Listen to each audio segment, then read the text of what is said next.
Stoa is a digital campfire where we cohere in dialogue about what matters most at the knife's edge of what's happening now.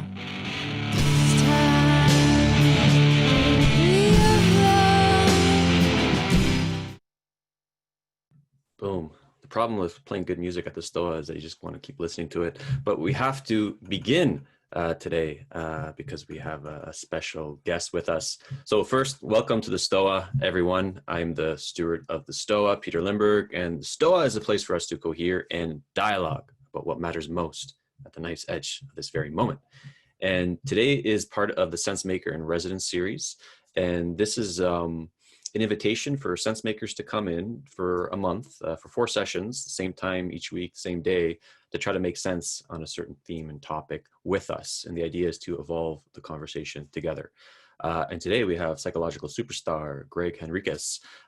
Gregg is the professor for the Combined Integrated Doctoral Program at James Madison University. He created something called the Unified Theory of Knowledge.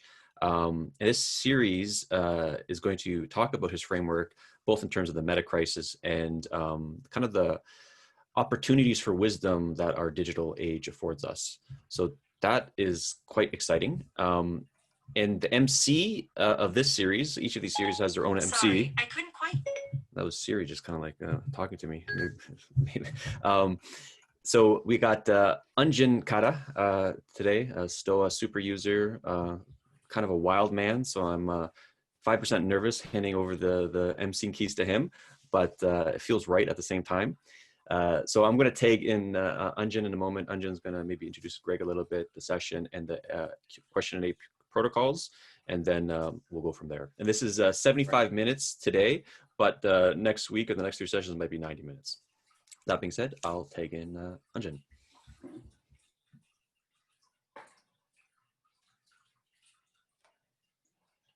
Oh, it would be helpful if I allowed people to unmute themselves. Okay, so there you go, Unjin. You can unmute yourself now. Hey guys, how you doing? Peter didn't tell the entire truth. Siri was actually his first choice, but wasn't the most cooperative at asking complicated questions, so that's why I was brought in.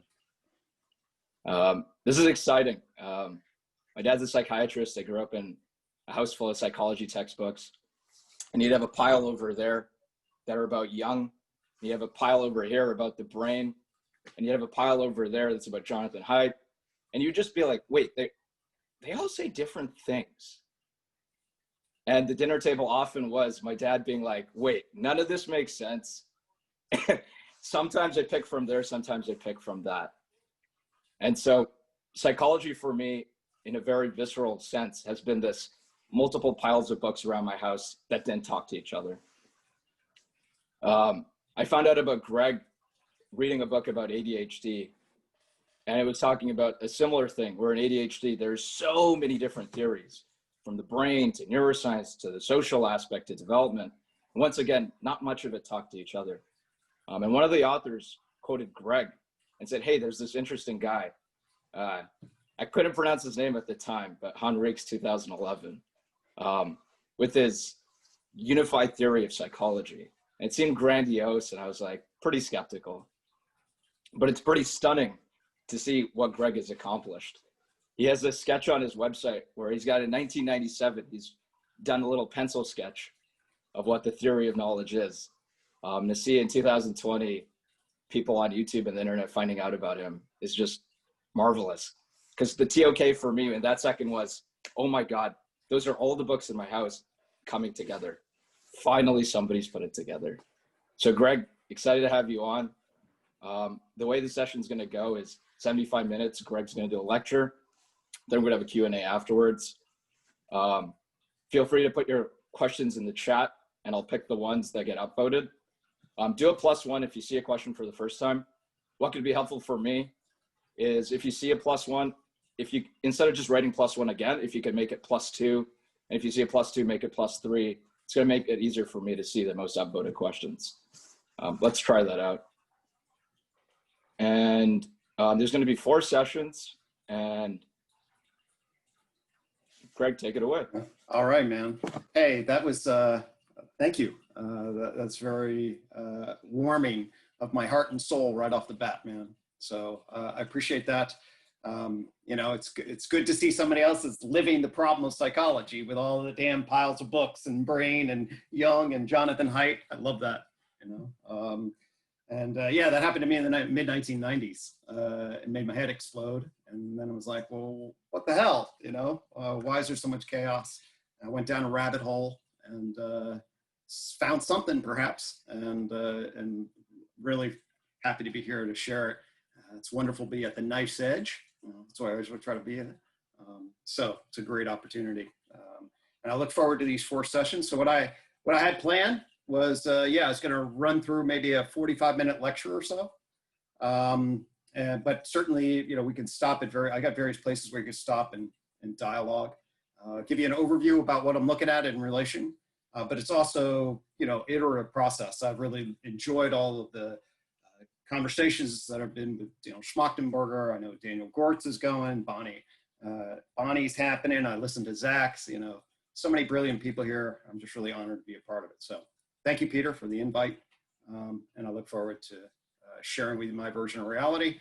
And hopefully it can add some little bit of wisdom to the chaotic world that we find ourselves in.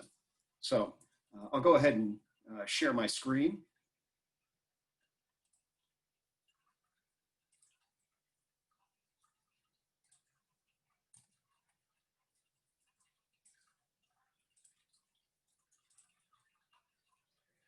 Okay, hope folks can see this all right. So here's my tentative game plan.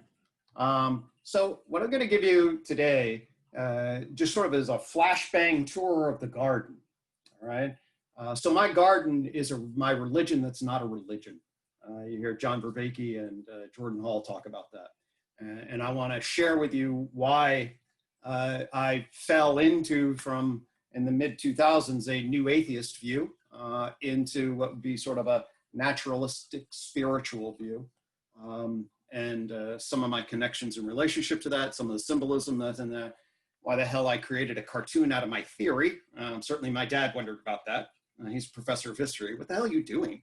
And it's like, I don't know, but it's a calling. Okay? And then I want to share with you why that is.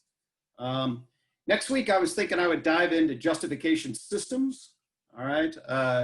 Obviously, Peter Lindbergh shot across the culture consciousness with Culture War 2.0 and the explosion of different memeplexes. And I can help frame that in terms of systems of justification and make a connection between human consciousness and our run around on this planet as persons and trying to justify why the hell we're doing what we're doing, and what that means for the chaotic wave of fluctuation that we're seeing in the various paradigms. Jai Dynamics places the systems of justification on our investment and influence patterns. That's what the II stand for. So we're investing and influencing and justifying. And that intersection of justification, investment, and influence, you want to understand human behavior dynamics, that's a pretty good way, in my opinion, to do so. And then the third session, I'm going to talk about the problem of psychology. I'm completely obsessed with this thing called the problem of psychology. Following my good friend Zach Stein and his brilliant 4-part series, and learned a lot about the tripartite view of skill development, ensoulment, and transcendence, which I think provides a brilliant humanistic educational frame of reference for how we might cultivate ourselves in this time between worlds. I want to riff off of some of that and then offer my version of reality in relation. And my location is really, and Zach nailed this in his, actually I think he was responding to Anjan, nailed in his response and said, hey, Gregg's working in the science domain, okay, and academia, which, yeah, I've been banging my head up against the academy now for 20 years. I look forward to dialoguing about that. And then finally, we'll see where questions are. I can come in and riff on the last session. I also have some ideas for meta-psych tech.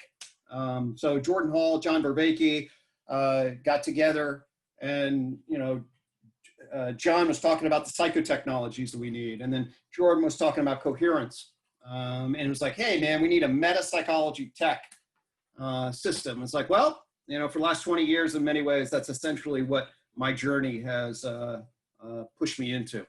And as a function of that, I can talk to you about how I'm thinking about metapsych tech in general. And at the same time, if we've hit on a lot of conversations, then we can just riff and jam, and I'm good with that.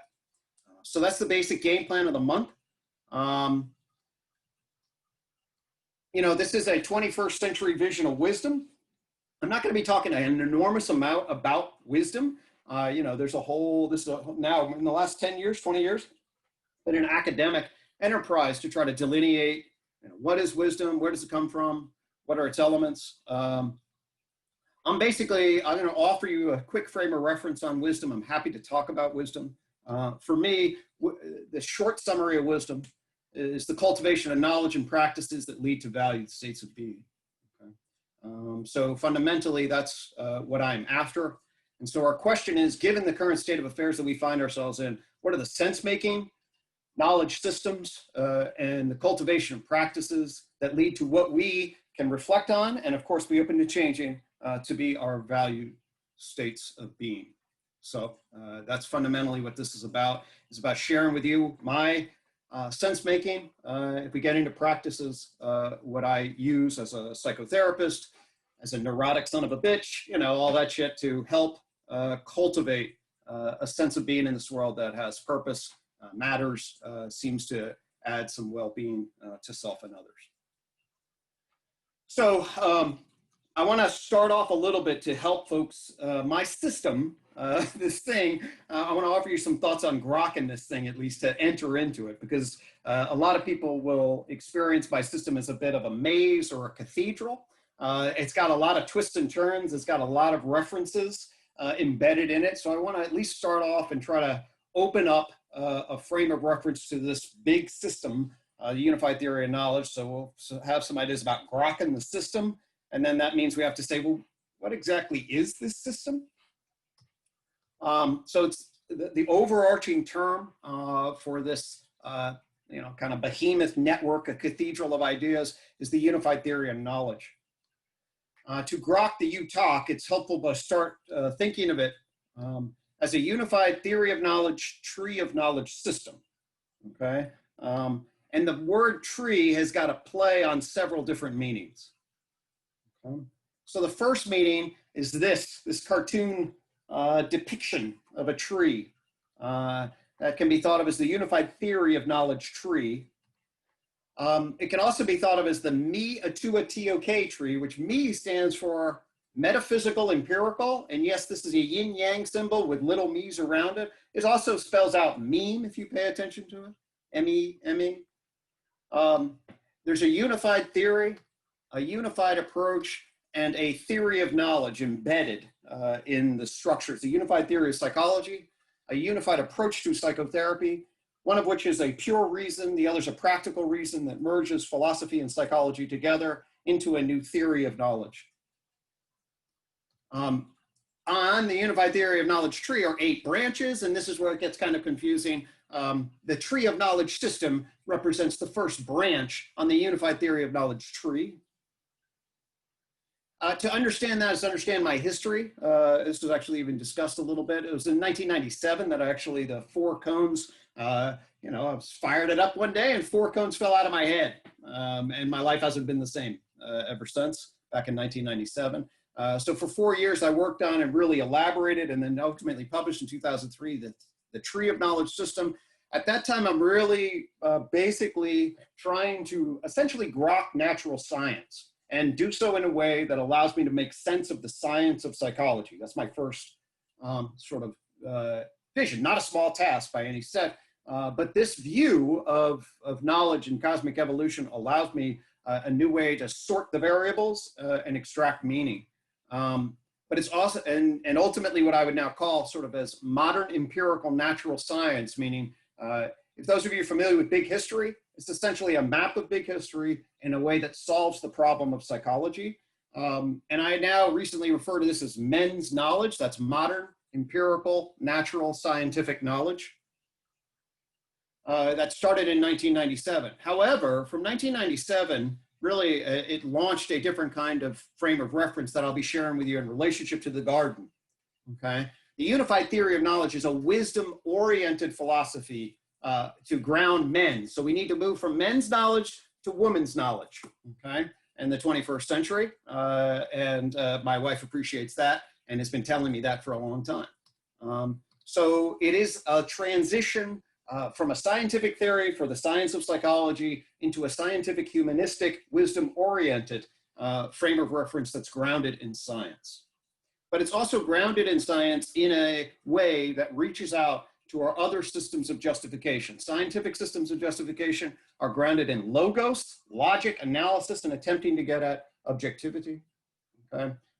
But there are a lot of other ways of being in the world, ways that are grounded in our humanistic essence, and have ethos and morality and mythos.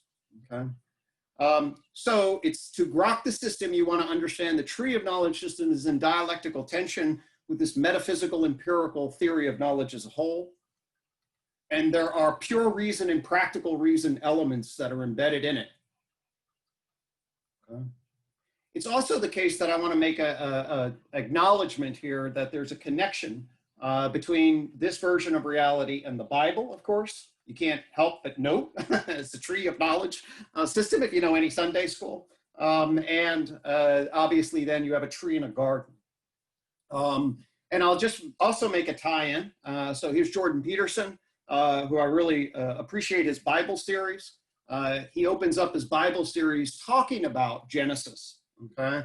And notes a very powerful fact that the Christian interpretation of Genesis has as part of John, in the beginning, there was the Word. And Jordan Peterson offers, I think, a brilliant analysis of Genesis, the fall, the nature of self-consciousness, and what it speaks to us in terms of mythos. I encourage you to check out that aspect of his work. And it is an aspect that I speak to metaphorically in the naming of the tree of knowledge. That is, ultimately, we need to come to a place that we have eaten off the tree of knowledge, and we need to learn how to healthily eat off the tree of knowledge, and ultimately do so to cultivate a garden for ourselves, for our communities, for our nation states, and for the globe, ultimately, in the 21st century. And that is essentially the wisdom task, certainly in the Western intellectual tradition that I see us as confronting with. And ultimately, my system is really about my version of reality as to how that might be accomplished. So what I'm now going to do then is I'm going to give you the flash, and then I'm going to stop, and then we'll pause, and I'll see where questions are, things like that. So basically this next 2 minutes, what I'd like everybody to do is just take a deep breath, get centered, okay? Those of you that know Ken Wilber talk a lot about vision logic. You know that there are different ways of processing information. We can process information linguistically, and we can process information through perceptual reasoning gestalts. Okay? So what I'm going to do is give you a really fast 2-minute perceptual reasoning gestalt, and then we can come back and talk about the various parts about this. Okay? So this is my 21st century vision of wisdom in 2 minutes.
All righty, there it is. So what I'd like to do now is just come back. I'm going to stop sharing the screen for a sec and see.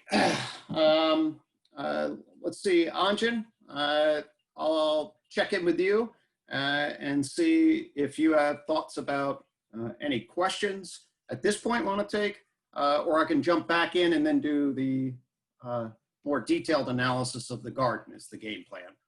But I figured I'd just pause here for a second and engage and see what your thoughts are, Anjan. Does anybody have any questions?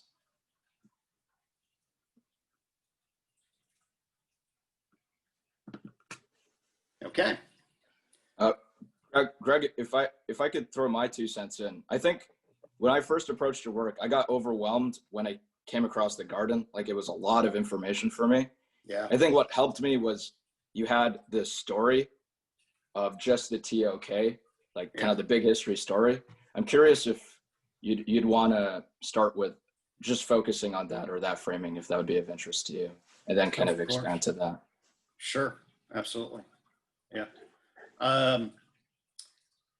Let me go ahead and, I have to pull up a PowerPoint in relationship to that, okay?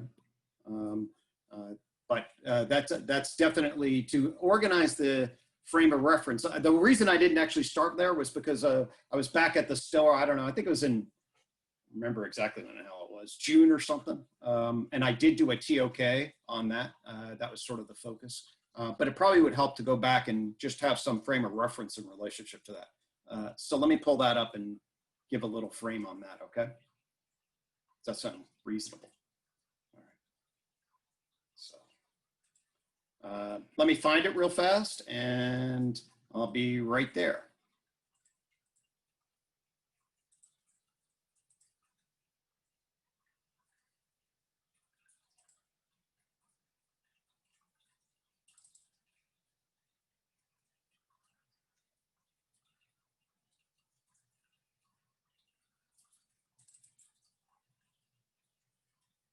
Okay. All right, let me share screen. Okay, so what I'm going to do is I'll then walk you through just sort of the basics of the first part of this set of ideas, that portal that got me involved in it. I'll share my screen.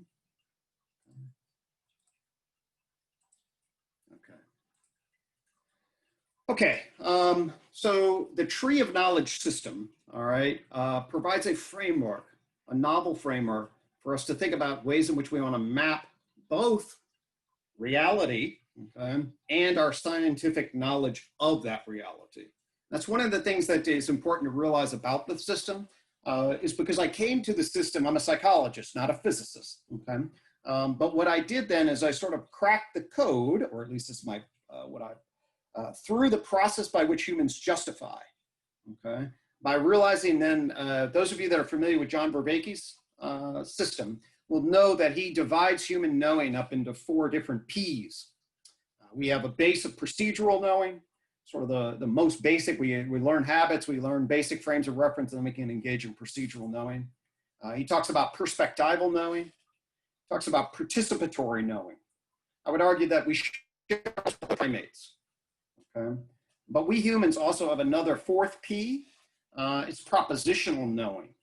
That's basically the process by which we semantically represent knowledge claims. And really what I did is with justification systems theory, I developed a theory of propositional knowing and its implication in terms of how it will take off. I did that in 1996, and it was because I then cleaved the culture person part of us in terms of the way propositions are organized from the primate part of us, okay, which are perspectival, procedural, participatory knowing systems. It fundamentally then set the stage for me to sort of grok the way people know and then flip that back on and say, well, if this is the way individuals know, then what are our justification systems for in various domains, one of which can then be science. Here's the tree of knowledge system. It's a new map of cosmic evolution. When we use the term cosmic evolution, that's basically a depiction of the universe starting 13.7, 13.8 billion years ago, in the context of what might be considered, I prefer to call it an energy singularity. Off the energy singularity, there's an evolution of behavioral complexity. which I will walk you through. Okay. The tree of knowledge is a theory of our ontic reality. By that I mean the reality independent of our beliefs and our scientific knowledge of it. It attempts to offer a consilient worldview. The term consilience comes from a man by the name of Edward Wilson, a famous big picture naturalist, who wanted a way to build the bridges between the natural sciences, the social sciences, and the humanities. In 1998, he produced a book called Consilience, the Unity of Knowledge. And the tree of knowledge system, one thing that Wilson didn't solve or address was the problem of psychology. And the tree of knowledge fundamentally is about that. It provides a view, I think, that allows us to understand how complexity emerges, all the way from quantum mechanics all the way to sociology. It describes a language system for defining behavior, mind, and science. That's actually where the root key issues of defining what psychology are. It offers a novel way to think about cosmic evolution across the dimensions linked by 4 joint points. And I think very importantly for the Stoa is a scientific sense and meaning making system. And what I mean by that is, look around, look at the information ecologies. We have brilliant people like Daniel Schmachtenberger doing a huge amount of wonderful work in sense making. What the hell is science? I have my brother who's like, scientists don't know anything because the COVID scenario and everything else. And it's like, you have to understand what science knows, okay, relative to what's unbelievably speculative, relative to all sorts of different political, chaotic, and not to mention a nefarious information environment where people are trying to manipulate and distort.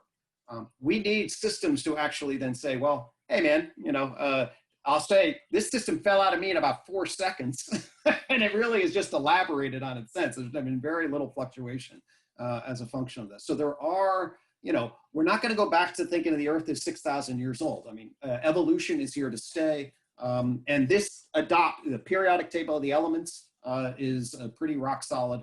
There are ways to consolidate our scientific knowledge, best theories together. At least that's what I'm positioning this. So when I talk about ontic reality, I mean that I'm inside science now. Science operates from a particular kind of realism. The realism of science is that there is a reality that's independent of our knowledge of it. Now, those of you familiar with quantum mechanics and general relativity and know that physics went from a complete independence of observer-observed into systems that actually have to get entangled, as it were, especially in quantum, but both in general relativity also. So there are lots of interesting questions about the relationship between observer and observed. But fundamentally, the scientific system of justification is that there is an ontic reality and that there are ontological theories of that reality and that there are systems of epistemological justification. So the modern empirical natural science says, hey, you have to have data. You have to then engage, and once you engage in data, you engage in experimentation. The tree of knowledge says that the grammar of science offers what's called an exterior epistemology. It means it operates from a third-person generalized view, and it divides the world up into objects, fields, and change.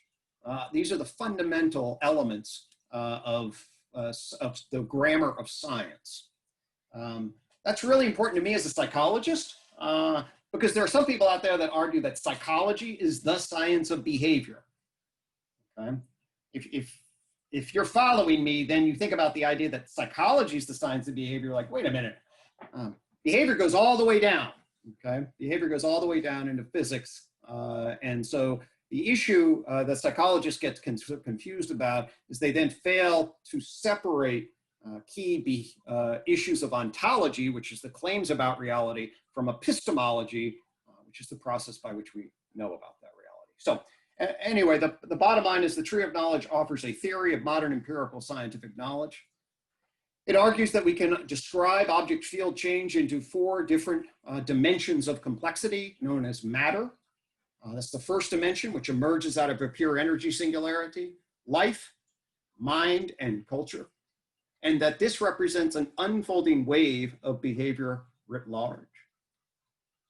Okay? And one of the novel things about it then is that it then maps the ontic reality of matter, life, mind, and culture and posits that we can arrange 4 broad domains of the sciences in relation. So the physical sciences correspond to matter, the biological sciences correspond to life. Now that's standard, okay? What happens in science is that then you get into neuroscience, that's still real science and STEM, and then you move into psychology and the shit hits the fan.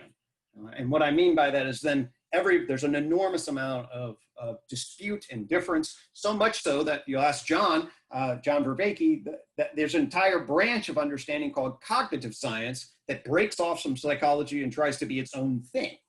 The reason cognitive science emerges is precisely because psychology is such a, well, Anjan said it, you know, it's in such a fragmented mess. I would argue that cognitive science basically inherits the same basic problems, although it's somewhat more unified. It finds itself in a very, very fragmented place because we're lacking a fundamental sense-making system that allows us to get the grammar and language correct. So the basics of the tree of knowledge is the emergence out of a pure energy singularity. We can talk about this, how this might have a first inflationary reaction inside the energy singularity that begins a massive process of expansion and differentiation, okay? And then ultimately this explodes into the matter dimension. The matter dimension refers to, at the base is quantum mechanics, across scale is general relativity, and up in terms of the complexity and arrangement of objects goes into chemistry. There are certainly other very complex objects, like the Earth can be thought of as a complex object, but that relates to the size and multiplicity of it. Then we see about 4 billion years ago, 3.8 billion years ago, there's the miracle of life, the spark of life. We can talk about exactly what happens there, but fundamentally there's an inside and an outside of a cell organized around a lipid membrane. Somehow there's a correspondence between a storage of data information, DNA, and then maybe RNA initially and then into DNA. That allows for an intergenerational transmission. And then there are metabolic processes that do work to maintain differentiation, replication, metabolism, etc. Lots of fascinating ideas about what gave rise to life. Once it gets started, we see the explosion of prokaryotic cells, that's cells without a nucleus, and then into more advanced, bigger cells, big life. Shortly after big life emerges, we see another tremendous shift. One of the kingdoms splits off.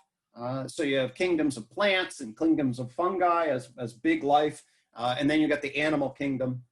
About 550 million years ago, animals get organized into complex active bodies that are then coordinated by brains and nervous systems. It is that process that the tree of knowledge introduces the capital M mind. So the term mind is to refer to the third dimension of behavioral complexity, the third plane of existence. Okay? So I look over here, I see my fish swimming around. In the language of the tree of knowledge, capital M mind, I'm observing their mind as they swim around, just as though you'd look at a living flower and you say, oh, that's alive. Okay? I can explain why we need this word mind. And what it does is it solves a lot of the split and confusion around what consciousness is and what behavior is in psychology. Then we fast forward to about 100,000 years ago, and you see the evolution from insects into fish, into birds and mammals. And then we see ultimately one particular primate adopts yet another interacting information processing communication system in the form of language. That explodes. There's a thing called the Justification Hypothesis that I was going to talk about next time. Provides a frame of reference for understanding why over the last 100,000 years, our system of being has escalated and so dramatically changed the balance of power. And the TOK system, as I mentioned already, then says, as part of that evolution of justification, which dates back, 75,000 years, et cetera, clearly is in process 50,000 years ago. We see an emergence, and then 12,000 years ago, we see agriculture.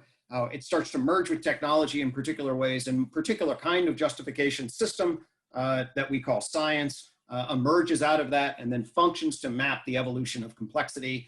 So it's a theory on the right-hand side of scientific knowledge or scientific ontological claims justified by scientific epistemology that then map the ontic reality of matter, life, mind, and culture. And then here's a diagram. So the blue is that ontic reality, and the red is the scientific ontoepistemology. Okay. What that means is that basically what we should be really instilling is a return to what Ken Wilber called the perennial philosophy, okay? The great chain of being that before it got meshed with Christianity, the great chain of being was basically there are rocks, there are plants, there are animals, and there are people. That great chain of being really comes from Aristotle. And virtually every philosophy, every culture that's ever been studied categorizes the world up into these 4 different categories. Now, what happened with modern science is they showed that the simple classification of rocks, plants, animals, people doesn't work, kind of like earth, wind, air, and fire. And therefore, as a function of it being not working, it got lost. And then was seen as simplistic and needed to be upgraded. Okay? But the question was, well, actually, we can now fill in the gaps and understand the emergences over time, and then also understand why rocks, plants, animals, and people exist on different dimensions of complexity or planes of existence. That's what the tree of knowledge affords us. Many, many different people have seen this in different ways. The tree of knowledge offers a particular kind of explanation for this 4-dimensional reality. So what as a sense-making system, okay, the tree of knowledge then encourages you to then view the world through a prism that organizes it around different frequencies. Material frequencies operate at in one way, biological living frequencies, mental animal frequencies, and culture person frequencies. And if you learn to see the world through that particular lens, I believe that you can then derive an enormous amount of clarity and coherence. So I'll stop there and see, Anjan, if there are questions that arise out of that, or we can move into a wide variety of different angles here, given that summary. We got some questions in the chat. Just a quick question to you, Greg. What's your plan after this little question session? Do you have more to your slides? You said you wanted to talk about the garden. Yeah, I mean, well, I got basically, you know, I know throwing a lot out there. I'm basically see what's alive for people. You know, I can go back to that. Listen, obviously, I flew through the garden just to give you a little bit of a rundown about what that is. It's a cathedral. I mean, you know, so it's like, hey, you know, there are lots of different elements that we can talk about. So that's an option. We can return to that. But why don't I take some questions and we'll see what feels interesting to people to move towards. And I'll go back to that if that feels where the flow takes us. Just a quick clarification question from me then. Like, there's this sect of YouTube that's like, the way to pick up girls is to understand how they're evolutionarily programmed. All of a human can, and there's this like incredible reductionism that we're just this like programmatic beings that can only be understood in this evolutionary lens. Then there's this like other sect of YouTube that's like, oh, it's all about neuroeconomics. Keep the Doritos in your pantry out of sight. It'll require less willpower, therefore be able to do it easier. Yeah. And then Jonathan Haidt's work that we talked about, which is you can really try to understand the relational aspects and justification and the social aspects of it. Am I right to understand the power of the TOK is to see that a human is influenced at all of these levels? It's not this is right or that. It's, hey, you can understand me by looking at each of these levels. How are the different ways my behavior is influenced and created? Yeah, 100%.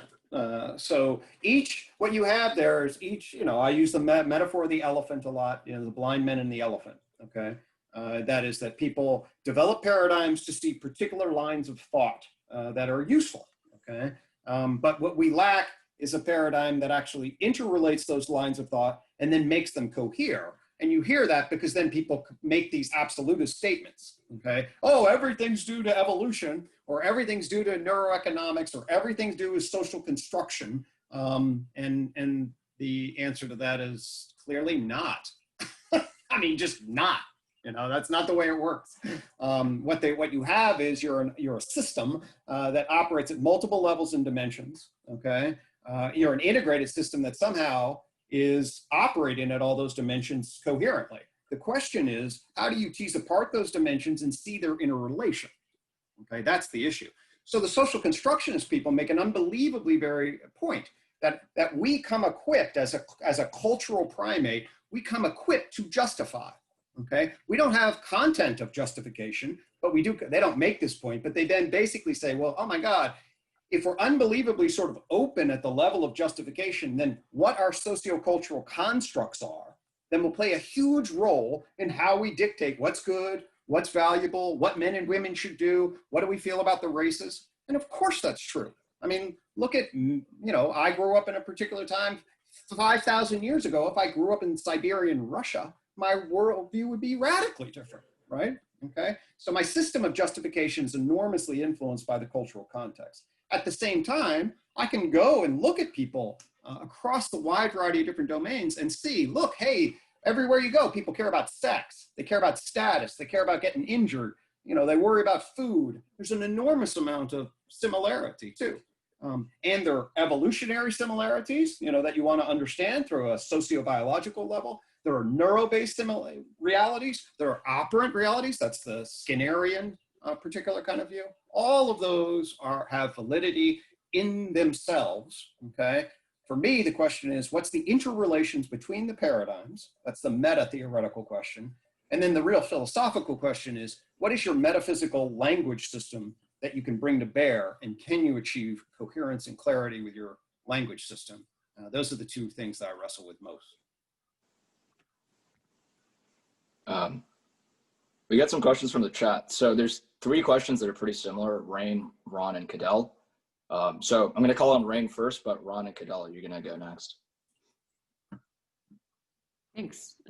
Obvious question. What are the key differences between U-talk and integral theory? Okay.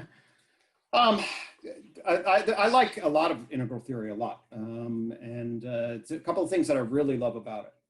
So I love Ken Wilber's concern with the material flatland and what science did, okay, in relationship to splitting off our epistemologies, overemphasizing exterior epistemologies, sacrificing, or the consequence, they didn't do this really intentionally, but the consequence of scientific language games was to essentially undervalue individual interior and collective interior epistemologies.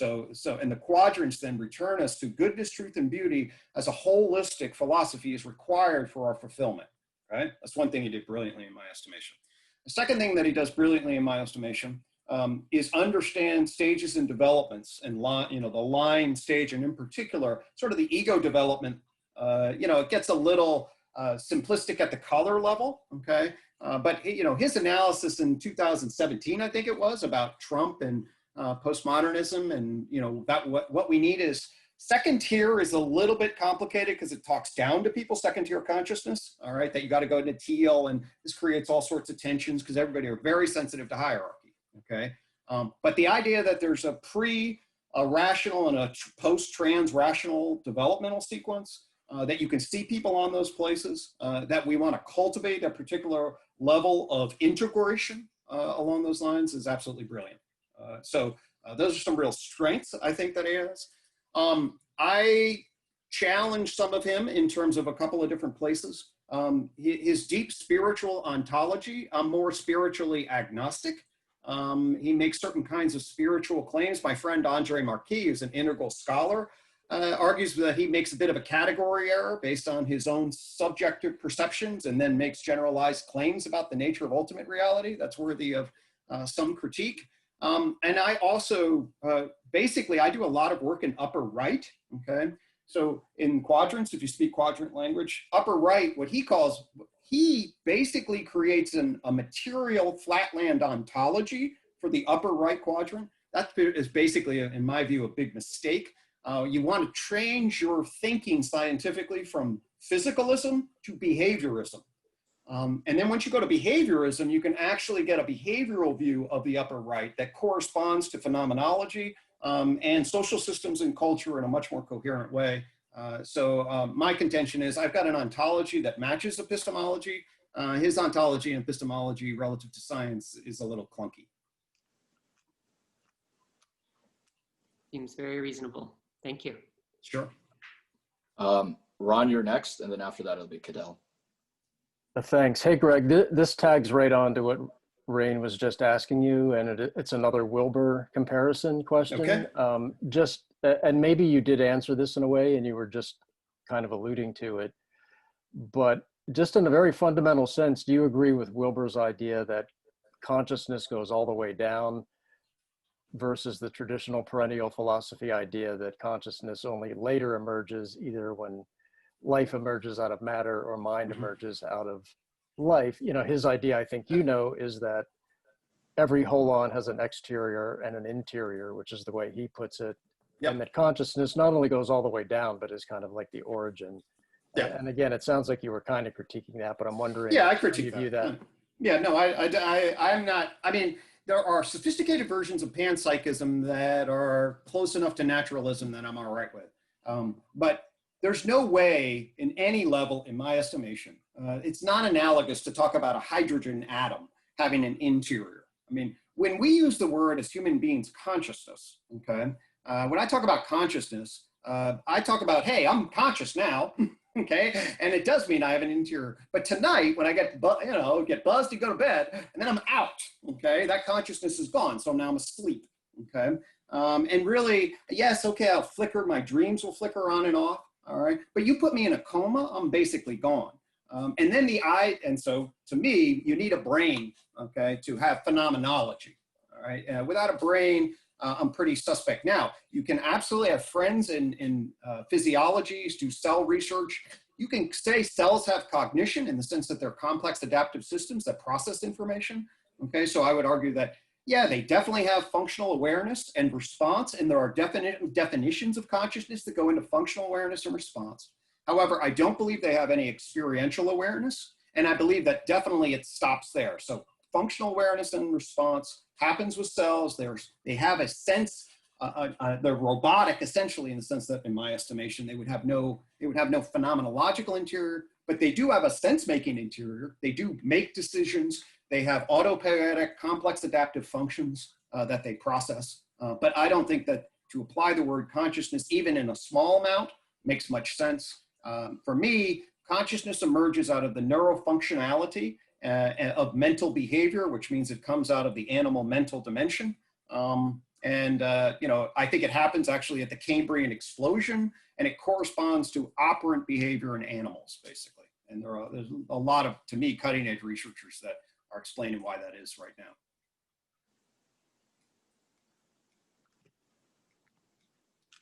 Did you have a follow-up, Ron? No, that was helpful, and sort of what I suspected was close to your view. So thank you. Sure. Thanks for the question. Great. Next is Cadell, and after that, I'm going to read Ernesto's. Hi, Greg. Can you hear me? I can, Cadell. Hey, yeah, great talk. My main question, I guess, is about, maybe at first I would ask, do you consider theory of knowledge a meta language? And if so, how does it relate to other meta languages, basically languages which attempt to map our own knowledge? Great. Yeah, I mean, I think that's a good way of describing it. I know you're familiar with big history, and I'm sympathetic to what they were trying to do, sort of to develop a meta view of natural science. I'm basically, with the tree of knowledge, I'm offering a more precise language system and one that solves the problem of psychology. And then in doing that, then we can say there is a way to talk about matter, life, mind, and culture with consensual agreement. We can talk about their interrelations in a particular way. And, I published an article talking about, hey, let's correspond this with big history. There are lots of then other language systems that I know that I'm really interested in, certainly integral's one example, but, Zizek's language system, you got me hooked on Hegel. I'm going back to Hegel and making certain kinds of connections along those lines. But I really do see sort of this meta-modern sensibility happening, where people are coming together with what I would call an integrative pluralistic sensibility. And what I mean by that, there's an appreciation for difference, but there's also a central force of integration. and looking to correspond different systems, not so much in a competitive, hey, you have to talk this way, but here's a system that makes sense. Do you see it your way? You know, what are the things that we're saying to be real? What's the void, to use the language you and I would be familiar with? And then, you know, and knowing that no system is going to be sort of the absolute truth, but the correspondence between metasystems is something I'm very interested in. Okay, thanks. That's a lot of points to go off in the future. So, thanks. I'm going to read out the next question. It's from Ernesto. It's a slightly different take. This is going to be interesting. Just a few days ago, a Nobel Prize was awarded to Roger Penrose for his theories about the Big Bang not being the start of everything. So far, it would seem like the TOK theory and all human scientific knowledge has been restricted to events after the Big Bang. Considering that the Bible verses you showed suggest that God equals language and that those predate everything, and here's the question, is religion the only way to work with that which could have existed since before or has given rise to current physical reality and any knowledge we can gather scientifically or by means of our mind? Huh, okay, let me unpack that a little bit. Good question. So yeah, let me contextualize what I think of in terms of human knowledge. And this can bridge off of Cadell's point. As I've said many times, it depends on what you mean by the Big Bang, but if the Big Bang, I'll start with one comment. If the Big Bang turns out to be wrong, okay, much of the edifice of my justification system definitely is built on some of that, and then my arguments are wrong or at least need to be significantly updated. So the first thing I want to say is our knowledge systems are fallible. That's the inevitable nature of science. You make certain suppositions. There are variants on the Big Bang, I want to be clear, that lots of different variants that would be legitimate. There are explorations now on what is behind the Big Bang. Can we actually understand that the universe is a function of matter, antimatter, waves, and just there's an implosion and then an explosion? You know, that stuff is not stuff that I have followed. For me, right now, sort of basically the Big Bang seems to be an epistemological and ontological horizon. In relationship to the question of God, for me, what the Big Bang comes out of is the void, okay? And that ontological, epistemological horizon can then basically then is where God can be found, as it were. In terms of my point about in the beginning, there was the word, I was really making the reference, which certainly does connect to God and those kinds of elements. I was really making the reference that Jordan Peterson did, which is that the fall and paradise and eating from the apple really is about the emergence in humans of self-consciousness and propositional knowledge and the judgment and justification about what is good and evil. And of course, then that's going to give rise to our narratives about God. I wasn't necessarily making an ontological or metaphysical claim about God per se.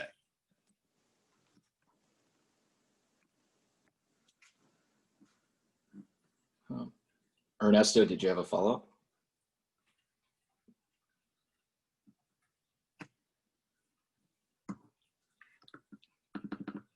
Okay, cool.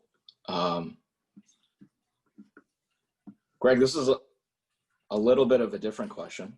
Okay. It's from Dan. He's also asked for me to read it out. This came up today in conversation.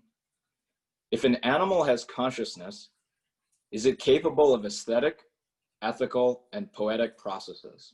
Are animals moral or amoral? Great question. I generally think of animals as amoral, and I think that for morality does require self-conscious justification on a social stage. Okay, and what I mean by that is that there is something radically different that happens at the self-conscious level when you start to explain your actions to others and are forced to give accounts. And while animals have very sophisticated communication systems and certainly engage in some levels of feedback, there's nothing in my estimation in the animal kingdom that has the flexibility, openness, and fluidity of human language. nor is there much in the way of indication that the level of their self-conscious reflection would then enable questions and philosophies and ideas about morality. Okay? Now that said, I certainly see lots of proto-morality in primates. And what I mean by that is there's definitely a distinction between an attitude of care, of an idea about what fairness is, an idea about reciprocity, ideas about self-deception and frustration. There's an enormous amount of what we would immediately identify as ethical behavior and less than ethical behavior and project onto that. For example, if you're familiar with bonobos, bonobos are a particular kind of related to a chimpanzee, but different. They're much more matriarchal. They also tend to be much more cooperative, much more giving, much less aggressive and vindictive. Male chimps can be really aggressive and vindictive and hostile and manipulative in certain regards and downright vicious at times. We can see the responses of other creatures, other bonobos and chimpanzees to those kinds of behaviors in ways that are more complicated than just operant reward. There's a sense of fairness, there's a sense of reciprocity, there's a sense of trust, there's a sense of pride and shame, I think, in these creatures. I don't think you need full self-consciousness for pride and shame. I can explain why. But all of that, again, gives rise to an intuitive, affective, phenomenological element that grounds all of our senses of morality. However, what they don't have is an explicit system of justification that they can feed back on, ask questions about, well, is this really moral or not? And for me, a full moral creature has got to be operating at that level of explicit feedback.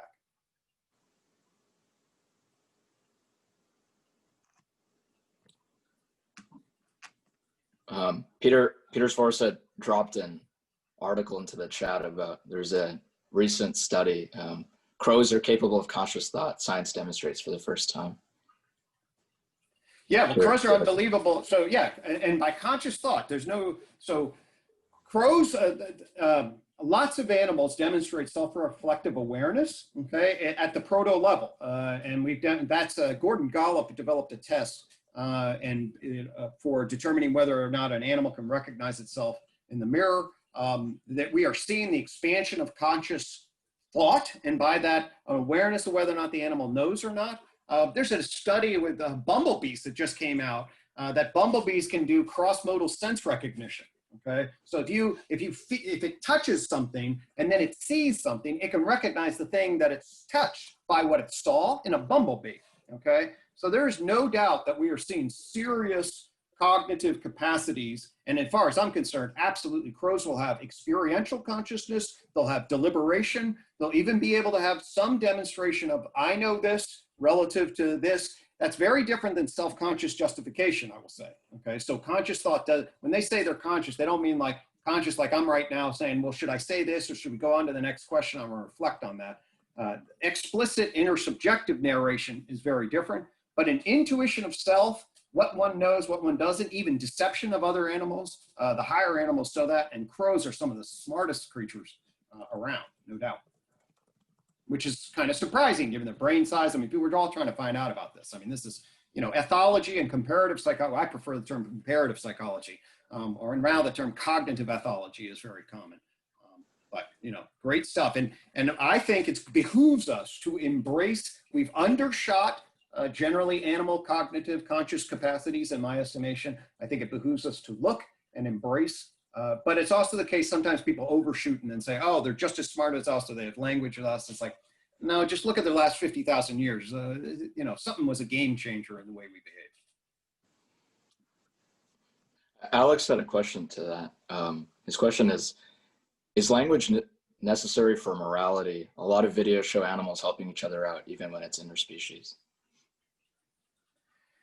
Well, again, it depends a lot on what you define by morality. Some people talk about rightness, some people talk about goodness, people have different theories of ethics, okay? If you have an absolute view of ethics, absolutist meaning that, that throughout the universe, good and evil have existed. Star Wars has an absolute view of ethics. There's a good light force where you make sacrifice for the good of the commons or good of other people. The ability to do that and to care about others is the definition of the good. If you're selfish and you injure others just for your own selfish and pleasurable gain, then you're part of the dark force. If you have an idea that the cosmos is governed by an absolute force of ethics, then of course animals demonstrate care. They demonstrate, morality in that sense. That's not necessarily my definition of morality. I believe proto-morality emerges as a function of relationship dynamics around cooperation and competition, about dialectics of self and other, about capacities to empathize and willingness to empathize. An empathetic view that is self-sacrificing is the phenomenological ground of our morality. But we want to then basically be able to say, hey, well, what actually is moral? And then once you do that, and then I have a universalist constructionist view of morality, which basically means we're grounded in this notion. And that's why we can get an enormous amount of agreement among people about what is morality. But it is also the case that we bring it into being and have the freedom to make judgments about what is morality, rather than we discover its essence as existing in the universe before we came along.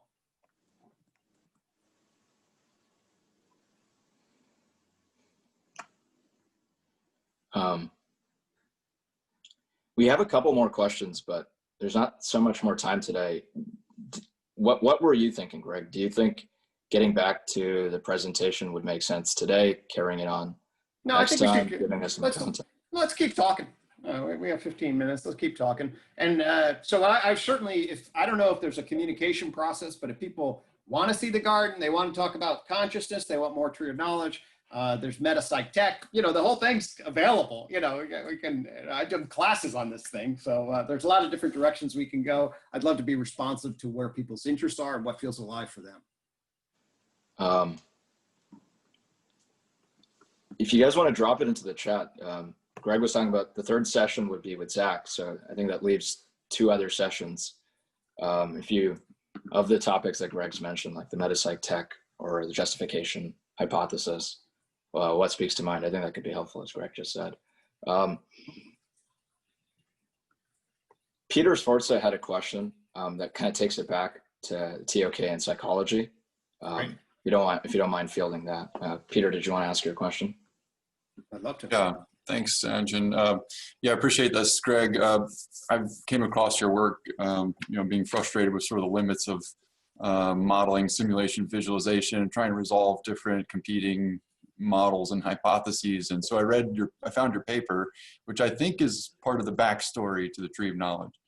Mm-hmm. And I was wondering if you could speak to how within the field and discipline of psychology, you saw 2 major competing hypotheses, I'm paraphrasing, and worked to resolve those. I think the method there is a useful and general purpose kind of sense-making and meaning-making tool. Yeah, thanks for that. And so I do believe that that's the case. I think you see it like in Peter's leadership here, because what happened to me was as follows. So I came up in my undergrad, I bought the empirical version of reality for psychology. Okay, so that's mainstream academic psychology. You take a Psych 101 course, and they say psychology is this field, it's about the science of behavior and mental process. And then they drop in and they immediately say, well, we don't, now it's about science. And then they basically teach you that science is about empirical epistemology, okay? Which I love science. I'm a hardcore scientist at one level. But what you realize over time, okay, is that facts are theory laden, okay? That facts don't just exist. Findings don't exist. Thomas Kuhn, of course, a famous philosopher, historian of science, talked about paradigms, and really facts reside in paradigms. I tell the story when I was at the University of Pennsylvania. I worked under Beck, and Aaron T. Beck, he's a famous psychiatrist, actually, although he's totally influential in psychology, for cognitive psychotherapy. And we were treating individuals who recently made a suicide attempt, brought all those individuals in. We ran the study for a year, and it was a complete failure for a year. Why? These are individuals who were, a quarter of them were homeless. Really, really tough scenarios. 75% made less than $15,000 a year in Philadelphia. So think about living off of that.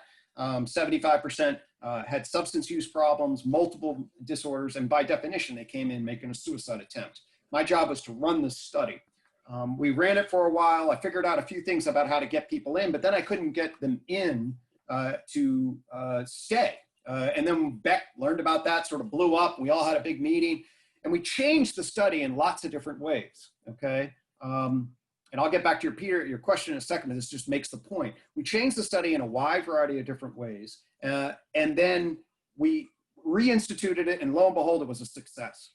Now, how did we change the study? Well, virtually everything we did had a social work or humanistic flavor to it, okay? That is, we created wraparound services, we maintained contact with them. I actually took over some of the therapy. I hired and showed how to do, we did all of these things, okay? And if we had done all of those things in the context of, say, having consulted a professor of social work, they would have come along and said, oh my God, the social work intervention is what makes all the difference.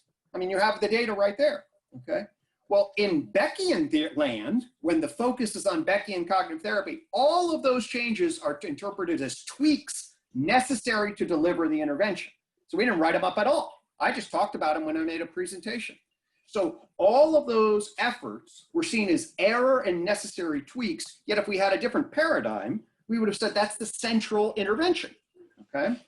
And so what that shows, and then what I learned in my graduate training was, gosh, sometimes I look at somebody and yeah, those negative thoughts really do seem to be feeding back on some people. But sometimes I'm working with somebody and their thoughts seem okay, but their deep, dark feelings, they seem so defended against them, okay, that they seem really shallow. In other words, I want to go a deep dive into a Jungian depth psychology frame.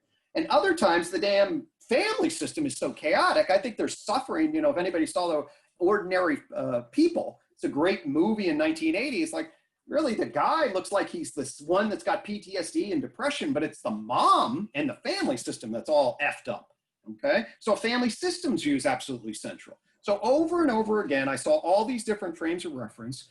Sometimes they were sort of these iconic exemplars. And then the question is, well, how do you move through them? How do you steel man them, okay?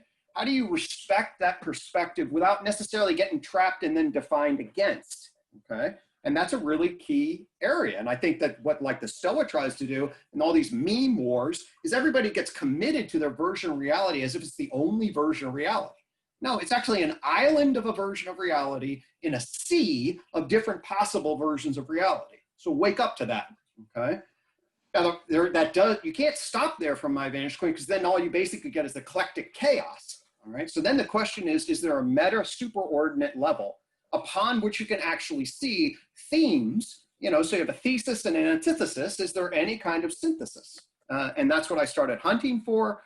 For me, my first step then was I had to get out of the psychotherapy and back into the science. I got back into evolutionary psychology, which then provided me a step back. I was actually a meta, so I could see actually all the major paradigms at least adopted. And so there's a line of agreement. Unfortunately, from my vantage point, evolutionary psychology was committed to too many different assumptions that were rigid, that got itself defined against like cultural psychology and behavioral learning psychology in problematic ways. And so I tried to avoid that. And then I got lucky. I had a set of insights and boom. And then when the things were tweaked, and then all of a sudden I could see that everybody was saying something valid. But at the same time, I had a position where I could harmonize it. Well, then that's where I'd want to go. I've been very disappointed with the academy because the academy claims that it's after these kinds of things. But the fact of the matter is that it's all about the contingencies that the academy is now structured under, okay? So for me to come out and say, you know, psychology, actually nobody knows what the F psychology is. And its commitment to empirical eclecticism actually means that basically what you're doing is you're hiring full professors to build super sophisticated empirical sandcastles. Okay, what I mean by that is they have their operational definitions, they find what they need, they get all their funding, they get their doc students, and yeah, you can get like growth mindset and it's really interesting, but it sits in a particular relatively narrow paradigm. And then what's going to happen is somebody's going to come along and they're redefining. I mean, growth mindset basically is like interior locus of control that Rotter did back in 1955, for the love of God. Okay, we've known about this kind of stuff. They just put the different lipstick on the pig and get it out there.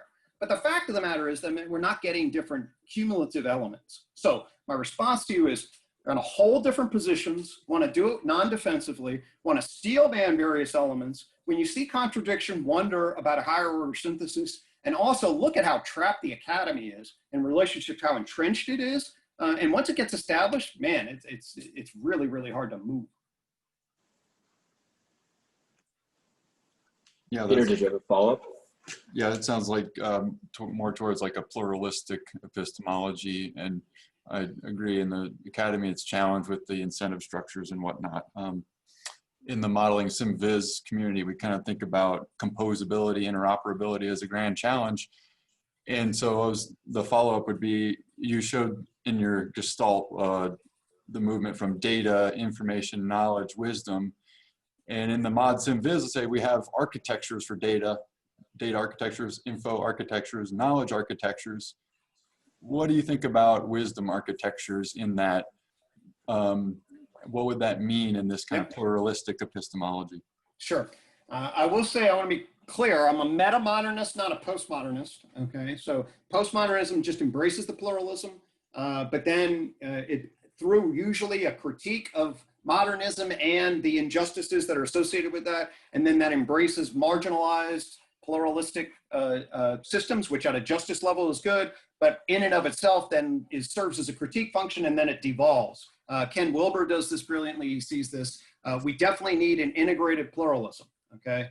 So it's an integrated pluralistic epistemology. Not everything goes. It's not just whatever your epistemology. It's got to be anchored to certain principles. For me, what I then say is, well, what are the ultimate metacultural justification systems? I have a saying that I use that organizes my thinking. Be that which enhances dignity and well-being with integrity, okay? That's in the garden. Dignity comes from, I'll say this quickly, from the Universal Declaration of Human Rights, the most consensual document ever agreed upon. And what that does is it justifies people's respecting people, and then that legitimizes justice and rights. So it serves that unbelievably crucial function. Well-being is the mission of the World Health Organization. Took a hit in COVID, but nonetheless, well-being is a complicated construct that I've thought a lot about. It's the seventh branch on the tree, is how do you define what well-being is, human well-being, and then we want to expand that out to well-being ultimately of Gaia, i.e. the earth and all the creatures in it.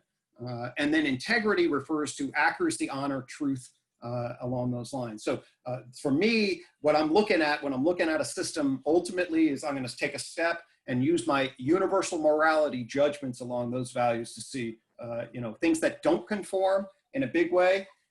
In no political, without making a political statement at all, I cannot stand Trump because he violates the intellectual integrity principle. Okay, so it's a big three value, and as a function of that, then it's like, oh my gosh. So for myself, I do have a big three where I think you need, and not everyone needs to have those big three exactly, but if you have love, if you have trust, if you have freedom, I mean, there's certain kinds of ultimate meta values, agape, that really do set the stage for playing well with each other across the global scale.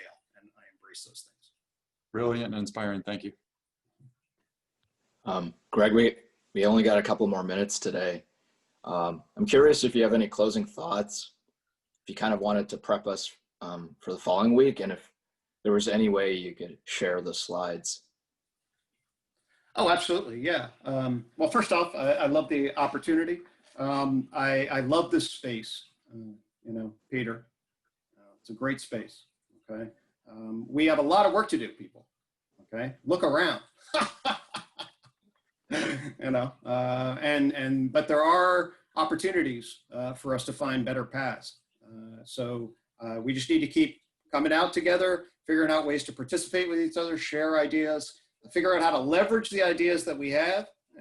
I sent out a note to my listserv on the debate day. And I said, instead of watching the debate, I'm going to watch John Vervaeke and Jordan Hall and Chris and Guy talk dialogos, okay? Because we need to be doing different things. So that's my fundamental thing. We need to be working to enhance dignity and well-being with integrity and seeking sense-making systems that do that. So that's my pitch. I'm going to tag Peter in. Thanks, Greg. All righty. Beautiful. Thank you, Anjan, and thank you, Greg, for coming to a Stoa. Really looking forward for the next session, and very grateful that you are here as Sensemaker in residence for this month. So a couple of events, and you might be interested in this one, Greg. We're launching something called, let me just throw it in the chats, called Communitas Club. Me and Margaret are going to lead this series, and we're going to just investigate different conversational intersubjective modalities with a practitioner, maybe even the founder of it, where we're going to talk about it, get an understanding of it, and practice it. And it might be even ported in the Stoa, like Ria Beck's collective presencing or Edwin Rutsch's empathy circles. Right. And the first 4 we have lined up, I'll put them in the chats. We have something called Entangled Bodies, Ephemeral Group Process. Forrest Landry's going to come and talk about that. Oh, Really cool tool called Reflective Structured Dialogue. I'm not sure if you know that, but like Jill D. Temple, she's bringing that into the academia. And then we have Circling in Toronto's Circling practitioner, Taylor's going to come and do that. So check that out. You can RSVP to the launch of that session, which is next week. Another event I think would be good to plug. Rain, do you want to plug the Hollow, the other Sensemaker in residence that's coming this Friday? Sure. I will be emceeing the Hollow, the beginning of Bonita Roy's new series. From what I understand, she is putting forward this image of the Hollow as a gathering place, as something that's maybe a bit countercultural in how it engages in embodied sense making. That's about all I know. So yeah, I would love to see you there. Great. Yeah, it's gonna be a lot of fun. So here's more events on the Stoa website, the Patreon, and the Substack. That being said, hope to see everyone next week, same time, same day. Thank you. Thank you. And Greg, could you hold on for like 5 minutes? We're just Absolutely. gonna want to debrief afterwards. Okay. Perfect. Play some good music while people trickle out.